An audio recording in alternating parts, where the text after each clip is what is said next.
You already know. You see what I'm here doing. I'm here to work out. He always gives the exclusive OC's got any other platform, any other radio station. 151 at the bar radio. What up, everybody? This is Chef Rock Harper, and you're tuned in to At the Bar Radio. Spill something nice.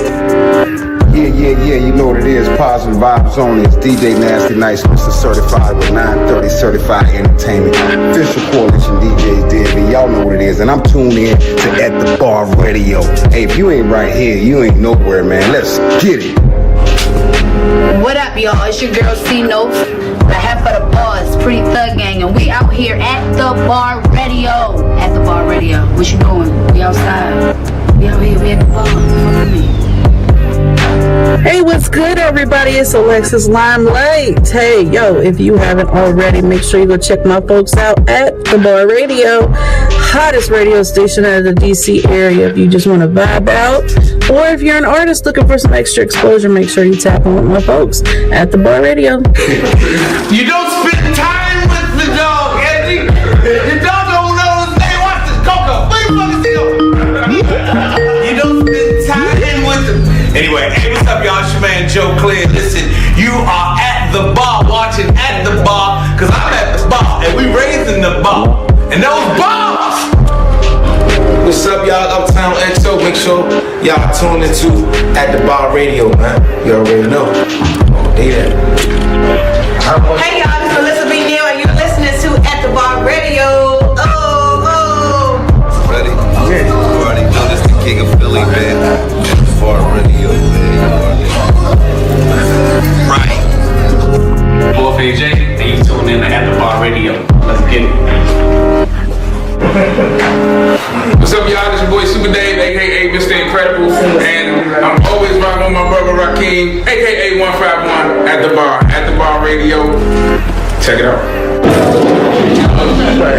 Shout out to At the Bar Radio. You know we in the zone always. Around that. Hey, what's up? What's going on? You already know when the high goes. The neighborhood Rudy Spray, the associate of hip hop, Remo Marak. Yo, At the Bar podcast. How you not listening to them? How you not watching them? Listen, at the end of the day, you're not watching that. You're not listening to that. You're not Remo and Crew. It's hand over the eyes. Switch you up. At the Bar Radio here with Ace Hood. As you can see, he's already at the bar because he got to rock. But I got to say, we just see Ace Hood. Little genuine dude. I salute you. I salute you. Like, just your humble ass stuff. I appreciate every artist like this. Yeah, At the Bar Radio.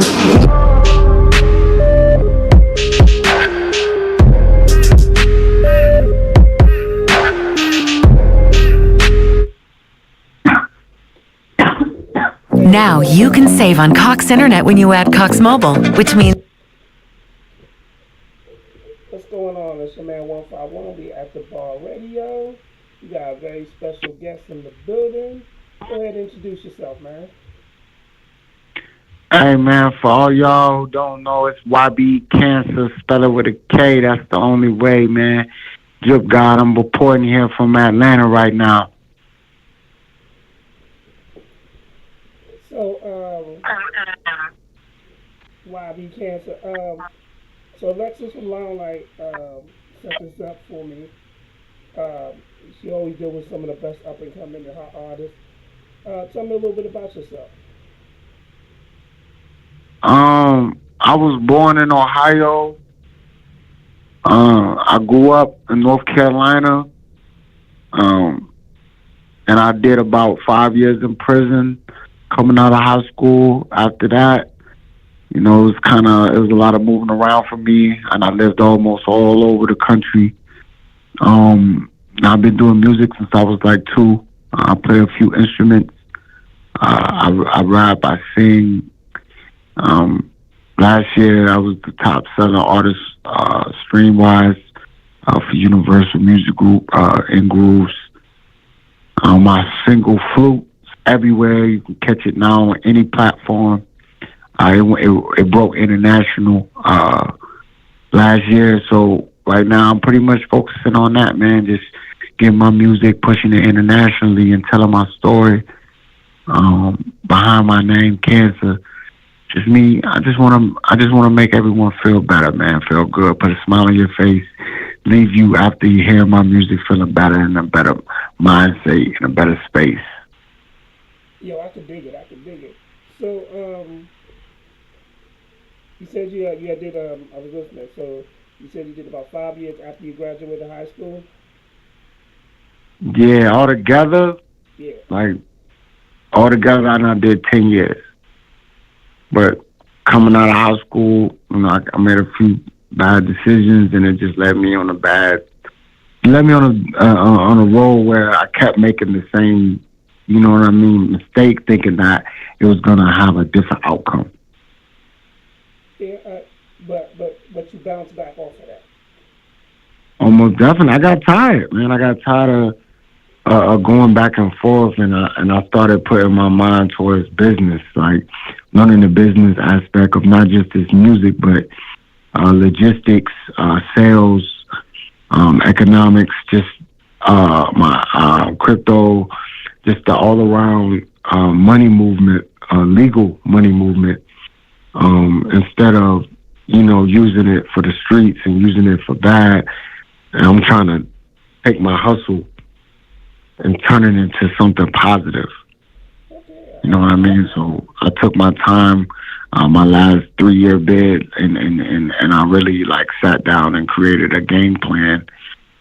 And I came home and I executed, and been executing ever since. You know what I mean? Work. I love what I'm hearing, because I love when people tell the human side. Like, a lot of times people get on here and they don't tell the bad. They don't tell what they went through and the struggle, and they tell you the good things, but they don't really tell you the bad. So I really like that you're telling us the real. Did any of these times that and we all got family members that has been incarcerated. Any times did you ever look at when you got incarcerated, ending your music career? Do you think you're about to blow up and then you wind up getting locked up or anything like that? Any situation like that ever happened to you? Yeah, when I came home from my first 5-year bid, I was so focused on just being an artist, and I didn't know the entertainment and the business side of it. But I went hard, and I got noticed. I stayed in Florida for a few years, and that's when I got noticed, and my first deal got put on the table. It's kind of funny, it's ironic. It was Universal back then. But again, I made a few bad decisions, and before that could fall through, I ended up getting locked up once again. Which would end up being my last bid in prison, for prison time. But as far as that, yes, that has happened. I made it as a young artist to the point in my career where I was making the music what they wanted. But God has a plan. So I feel like at that moment and in that time, I didn't know the business aspect. So I may have went down a road where it would have locked me in or had me in a place where, I wouldn't want to be. Even though I went through so much in the middle of that, knowing what I know now and knowing how much I didn't know back then, I probably would be in a place right now where I wouldn't want to be. Okay, all right, cool. When the music started to change and you really started the pop, because you said that you were one of the hottest selling artists on the crew, how did that make you feel, and how did it change your outlook on music and this business? Humble. I say that because of who I love. Is incredible to me. So for someone to tell me that or to have that opinion about me makes me feel like I'm getting closer to my goal, which is to follow in the footsteps and then recreate and make better, who I feel like I look up to, who my mentors are in this industry. Yo, I think that, honestly, that for real, for you to, come out here and to have such a great turnaround in life and to see your grind start to pay off, it's a blessing in itself. You know, and I'm proud of when we get to talk to brothers like you because you show other people that there's a way. Like, hey, whether sometimes you just gotta stick to your guns. You won't go through the trials and tribulations. You just gotta stick to your guns. So, who are some of the people that like what type of music did you grow up listening to? What was your biggest influence? Because of my mom, she was real old fashioned. So, of course, I grew up listening to the classics, the Temptations, the OJs.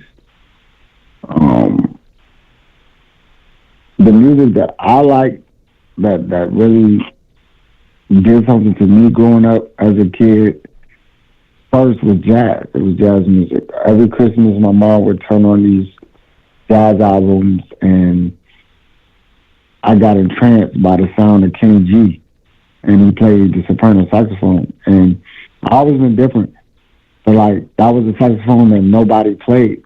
You know what I mean? It was a real different instrument. So I wanted to learn how to play saxophone. So that's what really started me on the path of learning how to play different instruments, because I always wanted to play that, and then not just play that, but be great at it. Like recreate that sound that I heard that made me like it. So it was really jazz. And then my first hip hop album, my first rap album that I listened to, that I bought, was Be Melly. It's crazy because at this time I had finally moved to North Carolina, and I just like his lyricism, like the way the way he constructed his verses, and how no one sounded like Nelly in the game. Nobody. And I like Biggie Smalls, I like Tupac, I liked all those rappers, but I knew all the words to, it was Nelly. You know what I mean? And then Mystical. So I don't know if you could tell, like, the type of rappers that I'm liking are different. Yeah. You know what I mean? And I grew up in the Midwest, so everybody liked Bone Thugs. Everybody liked Bow Wow. You know what I mean? But my favorites, it was Nelly and Mystical growing up. Okay. Like, who are some of your favorite producers growing up? I'm sorry, can you repeat that? And who are your favorite producers? Like any producers? I mean, I got a lot of producers that I like over time. You got your famous ones. Before I started rapping, when I was just listening to music, stuff like that. Everybody loved DJ Jama, DJ Khaled, Gangsta Grills, because Lil Wayne was like my favorite rapper. After those two, I moved to the South, and I got to love Lil Wayne. He was one of them, if not my favorite rapper of all times. And DJ Drama did the Gangsta Grizzles thing, so I really fell in love with DJ Drama and the way he did his thing. But now that I've started doing music, and being in Atlanta, which is like a big motion in this industry right now, I come across a lot of DJs who everybody knows their name, but they don't give enough credit to. How talented they are, how big they are. And I could just, I could name a few. ATL Jacob, Metro Boomin. Yeah, I can't forget about Metro Boomin. Just to name a few, and then the up and coming and the independent producers also. I got my own independent producer. His name is Liam on the beats. I use a lot of a producer from London. His name is Crown Beats. Okay. So it's I like to jump around. I like to have different flavors of my music. So I might get on some Timberland feel today, or I don't know, Swiss beats today, and then go and jump on, like I said, an ATL Jacob beat or Metro Boomin, something like that. Okay. How do you feel about the current state of hip hop right now? I feel better than I did a few years ago. It's starting to get back to lyrics. There was one point when it was about lyrics, and then it started being about dancing and dance songs when Soulja Boy got hot. And then it started to get just whack. It was just whack, like nobody was really spitting lyrics anymore. It was just about hits. We had a hit song. It sounded different, it looked different. And then slowly but steady, I'm noticing it's starting to get back to, people are starting to listen to lyrics again. Like even the youngsters, the jits, even the drill music and stuff, I'm listening to the lyrics. They're starting to spit again. Slowly but steady, they're starting to spit again. So I'm encouraged. I'm not like all that, happy or satisfied, but I'm encouraged. I'm hopeful. That's good. I think lyrics is it's a big thing in hip hop. But I had to understand too. There's places for dance music. There's places for the trap, for the drill. But lyrics is always, it's always good to say something. It's always good to hear somebody that makes you think. And hip hop itself is supposed to, is a form that's used to not just to be entertainment, but it's also been a form of a teacher. I'm an older dude, so I grew up during the '88 era and stuff like that, when we had the Public Enemies, the Boogie Down Productions, and the Big Daddy Kanes, and then we had great music, but we also had a lot of music that teaches.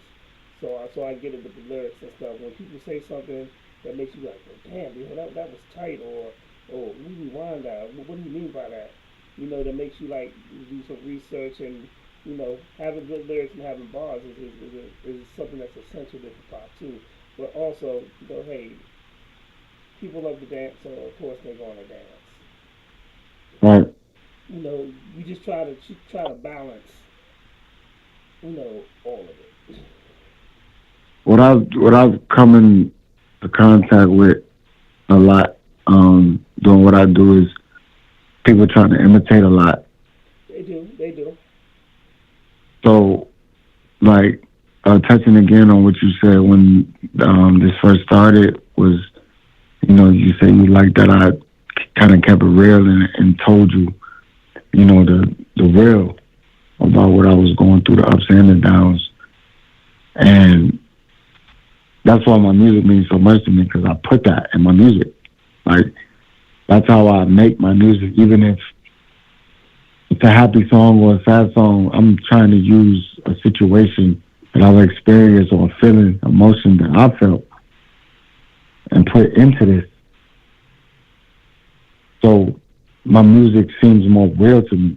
It has more feeling. So the delivery, even when it comes down to the performance, because I'm saying something that really means something to me.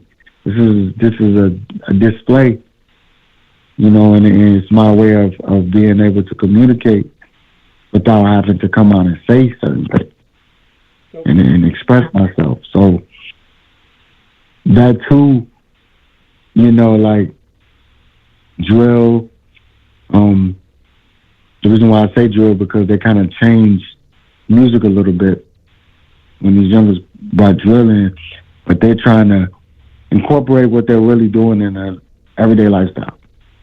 This is why I kind of caught on, because the other youngsters is really living their lifestyle, feel that, it's doing something to them. So when you can mix lyrics, good lyrics, with actual, maybe not actual events, but actual feelings, actual situations where other people can relate, it creates good music to me. So that's the type of mindset that I try to keep myself in when I'm creating, even if it's a feature, whatever it is, I'm trying to create something that means something to me, so the delivery is better. So when I hear this song or it gets heard, I'm like, okay, yeah, bet I can touch somebody, and that's what dance songs do to me. You feel it because whatever they're saying, whatever they're talking about, it does something to you. You can relate. Definitely, when you have music that relates and speaks to you, it puts you in a whole different atmosphere of when you hear that song. You know, so I gotta circle back to this because you did say that you play several different instruments, right? Yes. What instruments do you play? 'Cause first of all, hats off to you because playing an instrument is not the easiest thing to learn to do, and to learn several different instruments is monumental in itself. So, what instruments do you play? It's crazy that you say that because at the time, it was, I'm not going to say it was lame, but it was easy lame to me. Like, it was something that I was doing just because my mom kept pushing me to do it. And I was the type of person that liked to be the best in whatever I'm doing. So if I'm going to jump rope, I'm going to learn how to be like the best jump roper. That ain't even a word. But I want to be the best, you know what I'm saying? Like, no matter what I'm doing. So when I go to learn something and then I learn it, now I want to, like, be the best at it, like, be good at it. Like, oh, that's cool. So it's like, when I get challenged, even if I really don't want to do it or not too inspired to do it, when I get challenged, it's like, oh, wait, so you think I can't? Okay, bet. So let me just go ahead and do this just to show you that I can do it. And not just can do it, can be good at it. And because I only really wanted to play the saxophone. That's really all I wanted to play. But the first instrument I learned how to play to learn how to read music was the piano. That was the two. I started doing recitals and stuff like that. Once I got into middle school and my mouth got strong enough, I could build an armature. Teacher told my mom that I need to learn how to play the clarinet first, so I can build an armature that'll be strong enough for the saxophone. So then I started the clarinet, and I played that. Played it in a little middle school band. Then I finally learned how to play saxophone. I started playing the saxophone in middle school. So by the time I got to high school, I was fired. And I put extra time into that because I really wanted to be good. And the sound of jazz is a different type of good when you play an instrument. Because you have to then take what you learn how to play after you learn how to play an instrument and learn how to make it smooth. You have to learn how to make it sexy. You have to learn how to express yourself now. So now, like, it's hard to learn that because no one can really teach you that part of jazz. Jazz is a thing where, like, it has to be in you. That's like hip-hop. It's kind of weird. It's like it has to be in you. You can learn how to do certain things around it. You can learn how to get better at certain things, but it has to be, like, in you. So, like, those things that I learned with jazz was just something that had to come, had to be evolved. Either it was going to come or it wasn't. And by the time I got to high school, I was so good. But to me, it wasn't good. And I was always humble. My mom always told me to be humble. So I wasn't I know how to do all of this. I can do all of that. It wasn't really that big of a thing because at the same time, sad to say, I'm in the streets too. You know what I mean? This was just something I was really good at, and I love music, but I also love money. So it wasn't something that I was good at, and then it's just like, so the bragg's like, no, I did. My mama happy, I'm good, I'm doing what they told me to do, and I'm enjoying myself in here because I like doing this, and I'm going to be the best at it, so it's cool. But then my teacher started challenging me, made me learn how to play the trumpet. And then once you learn how to play the trumpet, then my teacher challenged me with the bassoon, got me a position.